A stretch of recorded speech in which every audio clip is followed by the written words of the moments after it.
Syria, Assad, war, oppression, things like that. Okay. Psychology in Syria. Did you hear about psychologists from Syria? Do you know some things, Stefan? You are, wide world knowledge with you. But you didn't hear about psychology in Syria. Okay. It's hard to be psychologist in dictatorship because psychology is how to communicate with others. If you will communicate with others in free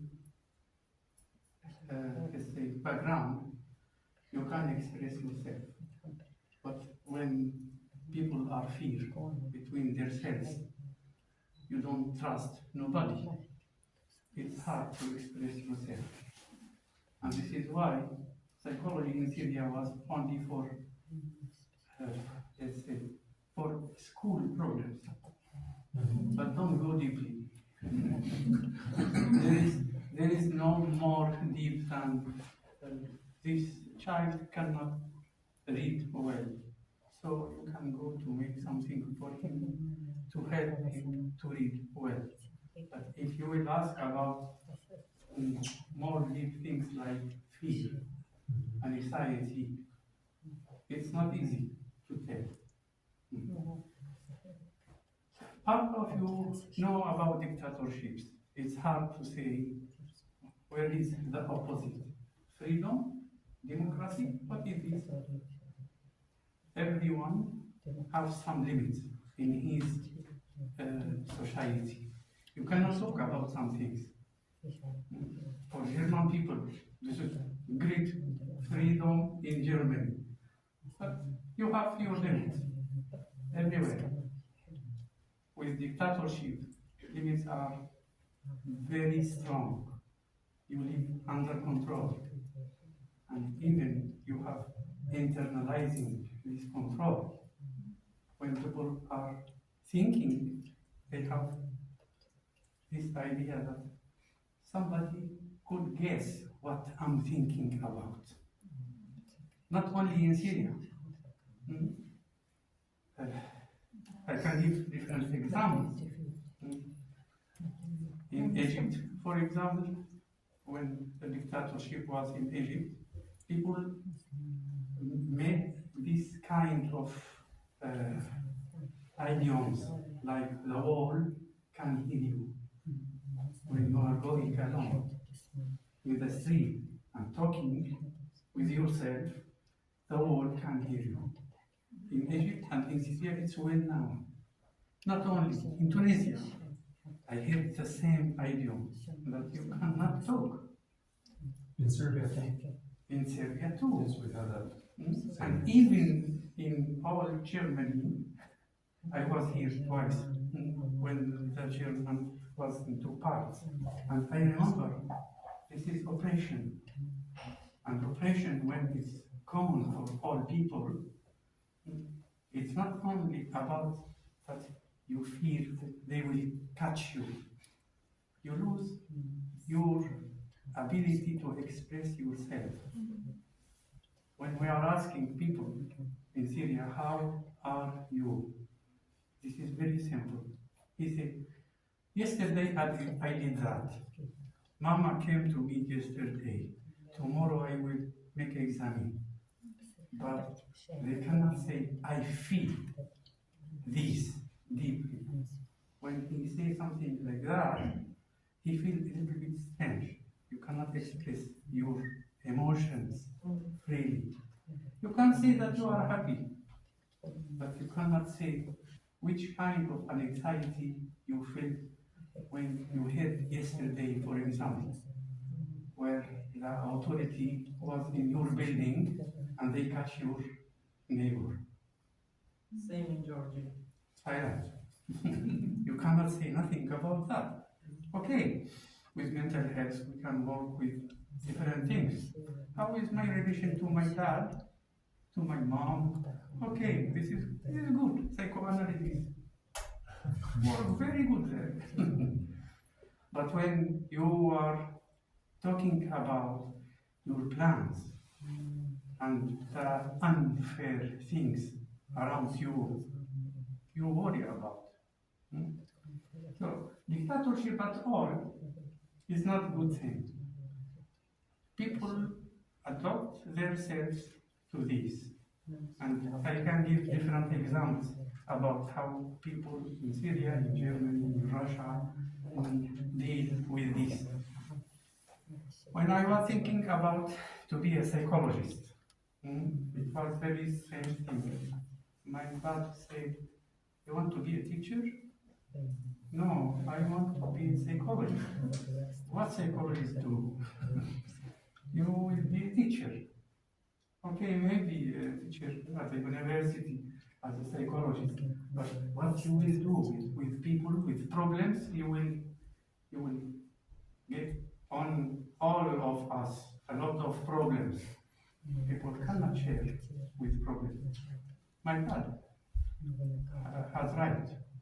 It was very hard to work with people with this kind of authentic expressing about real problems.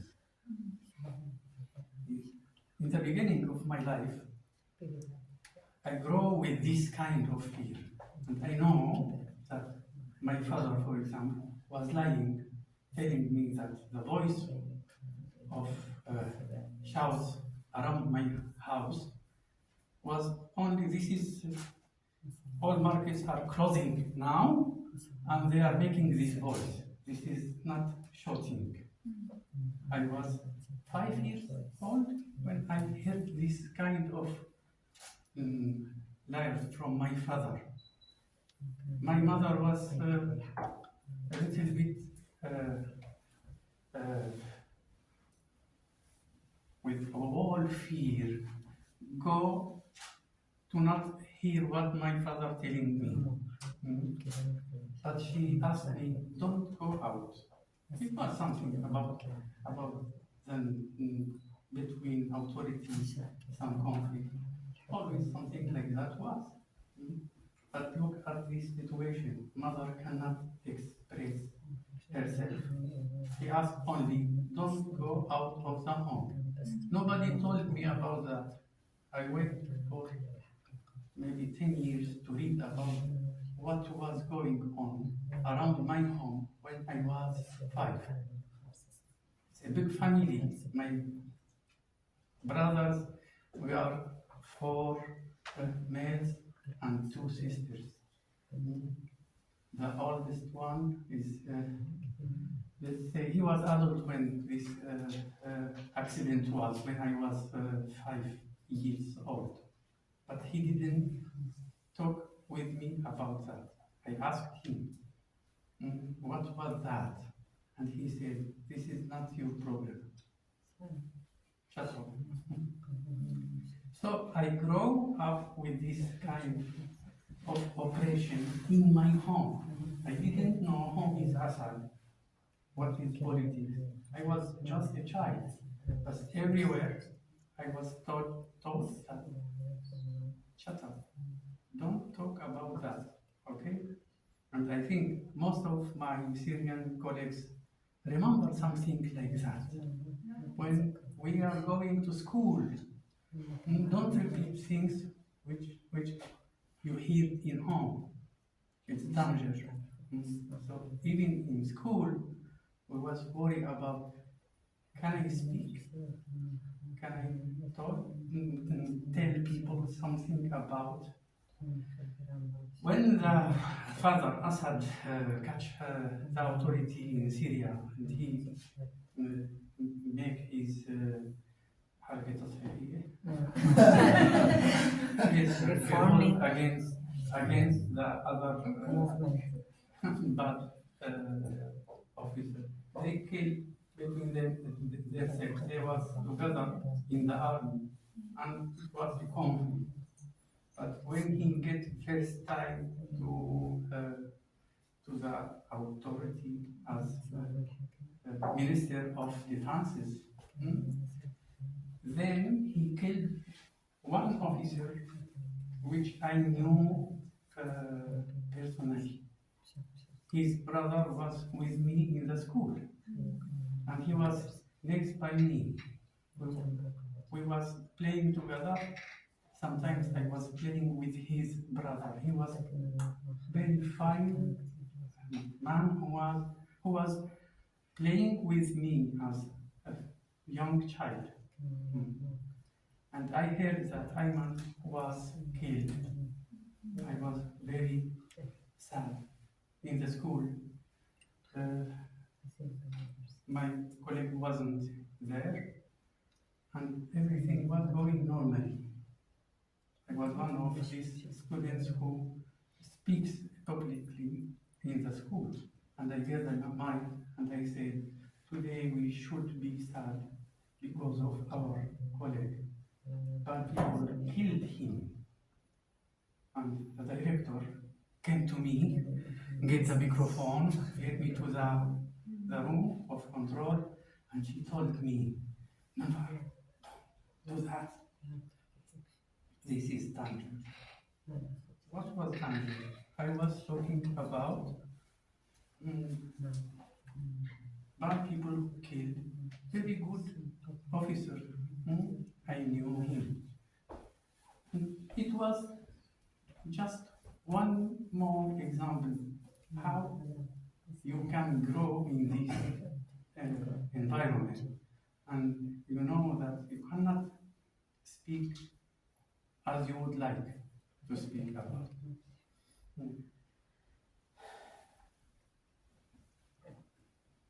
Oppression and violence was all the time.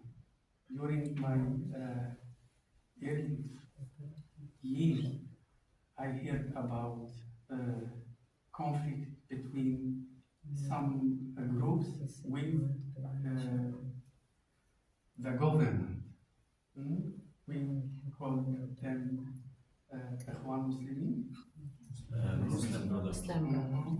Okay. I was so young, 12, 30 years, when we start to ask about that, and they told us that we should make a revolution against this with weapons. Young children are talking something like that. And I remember that was for me a big fear, a big anxiety, weapons. And a couple of them came to me and said, you can go with us. And I went with them. I knew some of these people. And I heard about, don't talk. It's dangerous to talk. This is the same. And I didn't like that. I didn't know who is the boss. You have this friend, or let's say sheikh, little sheikh, and the big boss is very long away from you. You cannot know him. Why? Because this is danger. This is secret party. And as a young child, I didn't like that because this is the same. I remember I went to other people to ask about that. The conflict didn't start yet, but in the city, we can see that the tension is high. A lot of police patrols, and always we can be controlled, going through school and home, going from home to the masjid. Every day, I was controlled maybe 20 times in a way which is fearful. And I hear some people who are talking about non-violent change in the society. And I heard about what is going in the world, about Gandhi, and about how he was without violence against the British authorities. I liked it. He was clear. And I didn't like to do things under table. And this is why we was in conflict between us, between friends. This is a Juan, this is not a Juan. This is from this sect of revolution using force to make this Coup. Military coup. Okay. And I heard from one of for me respectful people about this is violence, this is a sickness. All our society is ill with violence, and we need to study about that. And this was the point in which I asked him how to study about violence. This is medicine? No. He said psychology and sociology. And I started to think about psychology. There was no psychology in Syria. It was only for maybe one semester only for philosophy or something like that. I was asking about this is faculty of education, and you can be an educational psychologist, something like that. And I started with that. In first years in psychology, the conflict between government and brotherhood, Muslim brotherhood, was very strong. In all the city, we was witnessing shooting and their combat between themselves. Police was arresting everyone who is not from the same party, from the same, let's say, ideology like the system, the regime. And this way, a lot of my friends was detainees, arrested, and part of them, we don't know what with them for today. Part of them was on TV. One of my friends, he was with me in the class, and I saw him on TV. He was talking about, he was preparing some terroristic attack. I was with him in his home many times. I'm sure he is not terrorist. He is not thinking something like that. Even if he wants, he is not strong. One of the weak people between us. So cannot believe about that. But everybody is talking that he was preparing something like that. Friends with me could be expelled during my school. When I went to the university in the second year, was a big event in Hama, a city with 300,000 people, was destroyed. When the government was making something like that, they catch young people as to protect them. I was captured to protect me, because if I will hear about what is going on, maybe I will do something wrong.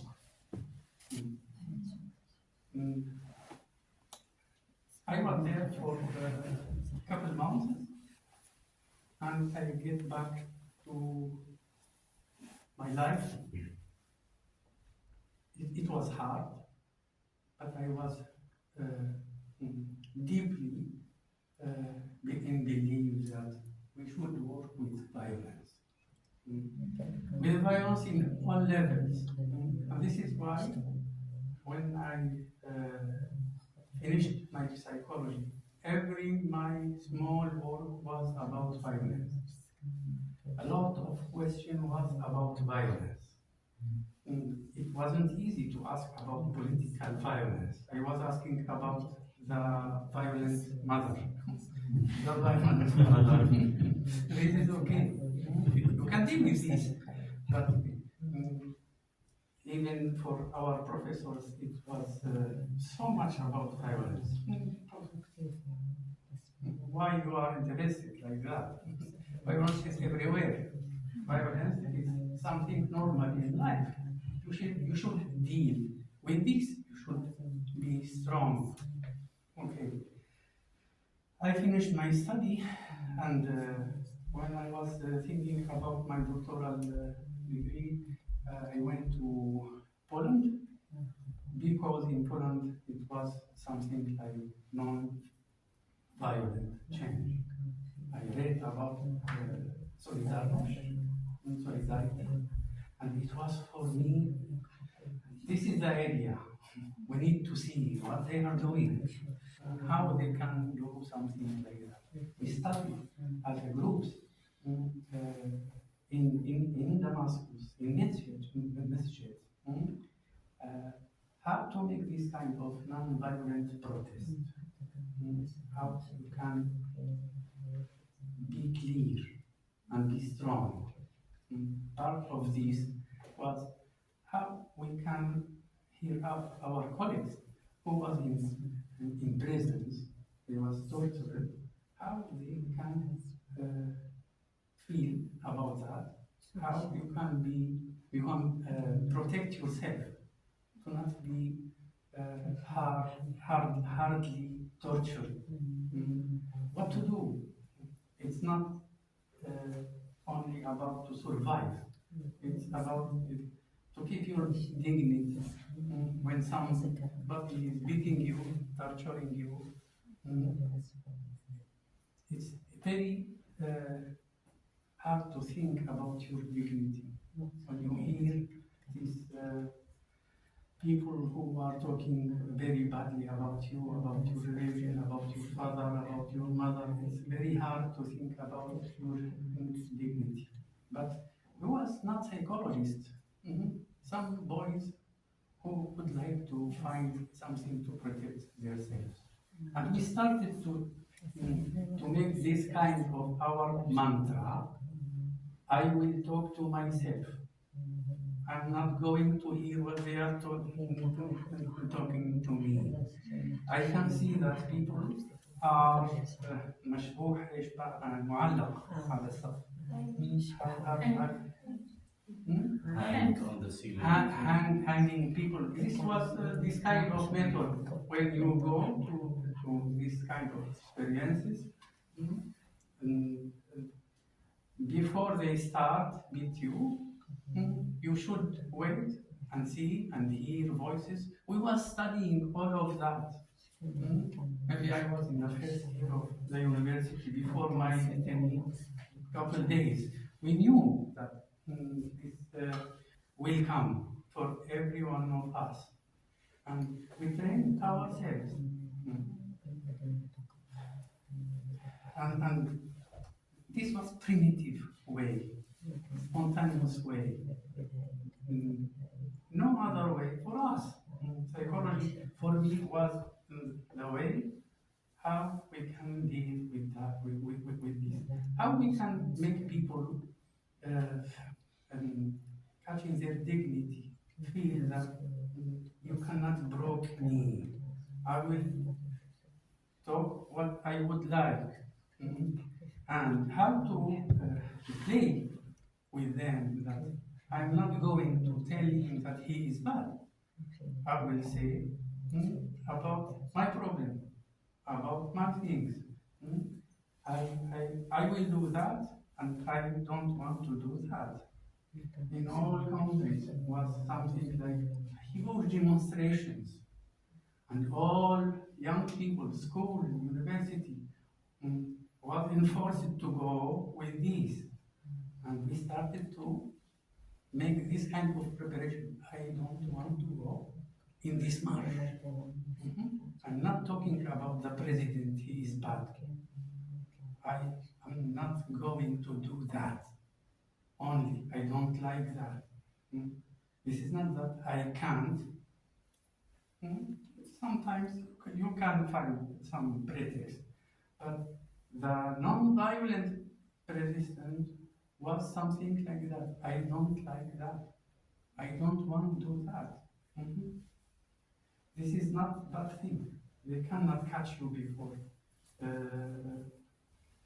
Because of this war. And I was thinking that in Poland I will get a lot of things about how non-violent resistance looks like. And I finished my doctoral degree about family violence and how the violence is going through the family to school or from school to the family.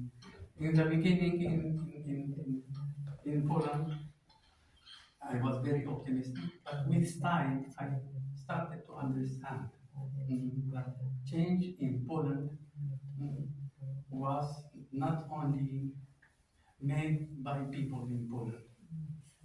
It was international need. And Syria has nothing like that. So even if we will make something similar like in Poland, maybe we will be sure. The same result like in Hama and other cities in Syria. So I was thinking about the international climate around Syria, around Egypt, around Tunisia. I was in Tunisia maybe three times, and I remember that people, when they was asking me if we can go away from others, to tell me something about, for example, that girl is careful because she wants to pray and she cannot do that. Is it okay if she will not do that? I'm not a sheikh to make fatwa for her, but she thought that people from Sham, Damascus, are good people, and they know God, and you can give me the answer for this. Okay, this is the same thing in different countries. And in Poland, I found that non-violent politically could not give us nothing. And the answer, if somebody know about what was in Egypt, in Tunis, and in other countries, you can find the answer. This is not only about us, normal people. You will have something about the war. Why the war in the world? Not me, not you, Stefan, not you. We are normal people. We cannot decide about that. But we can decide about peace between us, between me, between Jewish people, between Christian people, between Syrian and Iranian people. I can decide about myself only. What oppression made for us, it was the contrary. When I started to get back to Syria, I started to think about make groups for therapy or for trainings. It was a little bit dangerous, and I was thinking of my position. Is it ethic for me to promise people that we are in a safe place? Remember, Ahmad? Is it ethic for me to tell them you can express yourself? And I started to do some limits. I used here and now. Here and now. Don't talk about nothing out of this cabinet. I don't want to hear about that. This is not safe. I used that. Using this kind of limitation, we made some groups, but the relation between people is not easy. They cannot trust themselves. They cannot trust others. It was very slowly to start this kind of relation in which one can talk to others. Gabi asked me once, and others, why you didn't make Gestalt in Damascus? It's not easy, I cannot protect people. When you are here and now in Berlin, I don't know, maybe tomorrow you cannot do it. But you are able to say about religion, about sex, and about politics. People don't feel fear about that. And, this is why our groups, after the last revolution, breaks down. Members of the same group started to fight with themselves, and many of my groups feel the same thing like you, Ahmad. We lose our safe place, and I feel for that really bad. I feel responsibility for that. People who was together couple years, 4, 5 years with me, and some of them are psychologists, and they are Greek psychologists.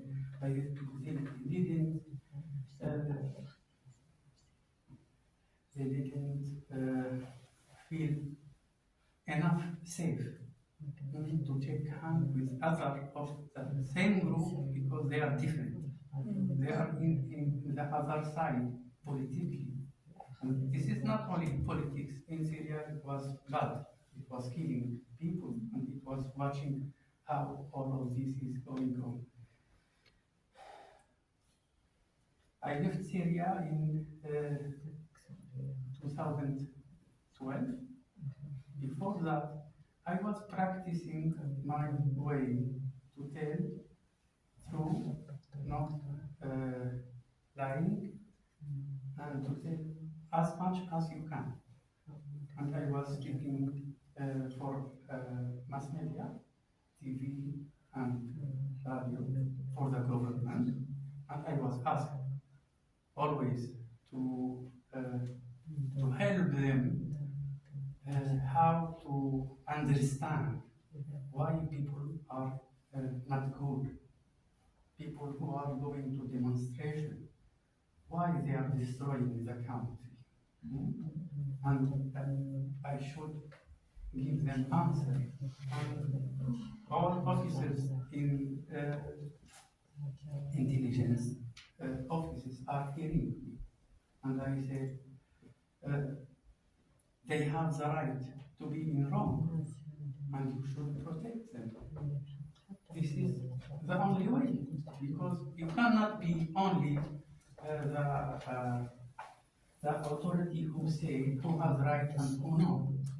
Okay, let's make a place like in London, for example, to make these people the right to talk aloud.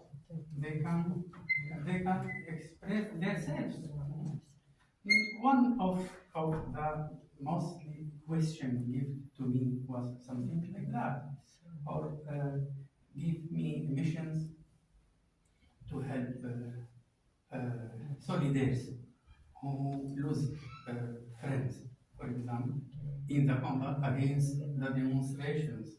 And I told them that for you it could be danger because I'm not loyal for your president.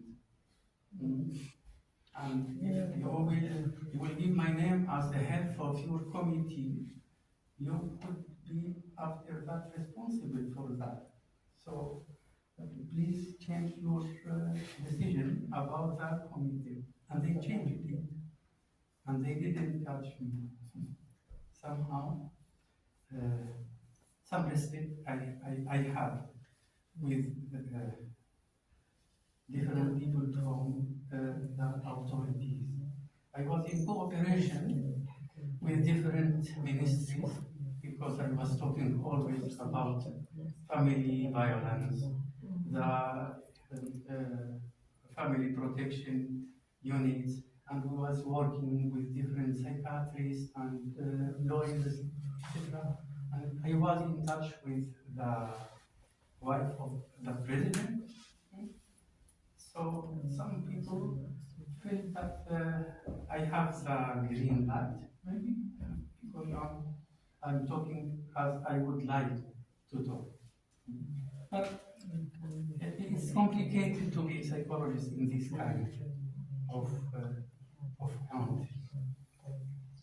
After all, I left the country, and I'm thinking about how many people can now say that they are free. Is it easy to start really express yourself after years of oppression? It's not easy. Some our traumas are even intergenerationally transferred. So maybe my children will get this kind of fear. And there is no answer. But we have the same fear. We can celebrate, but with the first shot with gun, you will see Syrians now with this kind of anxiety, or they will be aggressive, or they will catch the weapon against the other. It's easy. This is a trigger for everybody of us. Now there is no answer. They are talking a lot, and they cannot easily understand what the other is saying. They are, I think, infected with this trauma of oppression for long years, and we need for that this kind of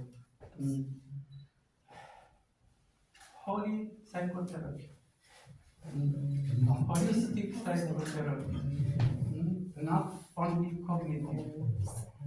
Cognitive therapy is very simple, limited. logic, but our hearts are really weak because we remember the blood, we remember the presence, we remember missed people. We are hungry and we cannot control our hungry people. And this is why now, after us, people, we need different, maybe stupid things. This is just acting out. It should be. And this kind of work, like Rawa doing with Gabi, to make the dialogue, to meet the people from the opposite side, and to understand. This could be beginning with people who are without this kind of personal losses. Could be easy, but with people who lose children, wives, they was robbed or something like that, we should think about that. And I think now we have war again, and we have different kind of trauma, and we need to work about what after the war, not only during the war. Not during the war, you cannot do nothing as a psychologist. You can be sad, you can say some good words, but you cannot do nothing because this is not your action. Okay? Waiting for your questions or reflection.